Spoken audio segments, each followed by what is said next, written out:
It's kind of the tradition that Mega Man games on portable systems straddle two console releases, taking a little from side A and a little from side B to create a strange combination in the middle. Strange combination that leaves you wondering just how effective weapons from side A are against foes from side B and vice versa. Kind of discussion that ran rampant on school playgrounds for years and years before the consensus was reached that yes, the Metal Blade owns every weapon ever created until the end of time because, really, the evidence is right there. And even after Mega Man V, 5, but not that 5, the other 5, scrapped the entire premise and went with its sunbots and whatnot, the arrival of the Mega Man X canon meant that there was a whole new world of games to mash up. At least this time, they're in color.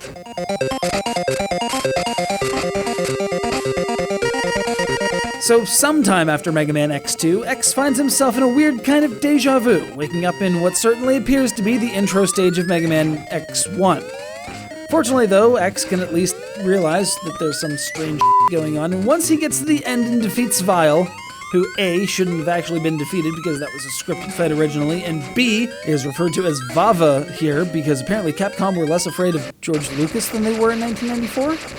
Anyway, upon leaving that fever dream, X asks Zero what the hell the deal is and learn that someone's hacking the master computer and covering their attacks with data from vanquished Reploids.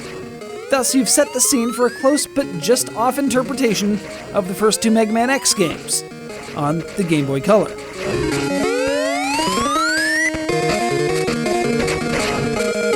I understand that there's a long history of smashing bigger, more impressive games down to the relatively cramped screen of the Game Boy for fun and profit. It's just rare to see it, handled capably.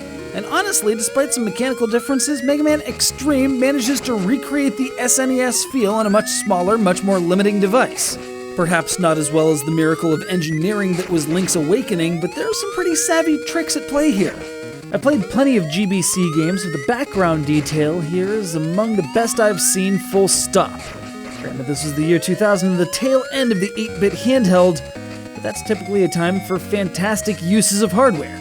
Case in point, Shantae. You'll note that they're willing, at the drop of a hat, to cut to large-size character art because they managed to make it look really good, even if, they can only fit 4 or 5 words on the screen at a time as a result.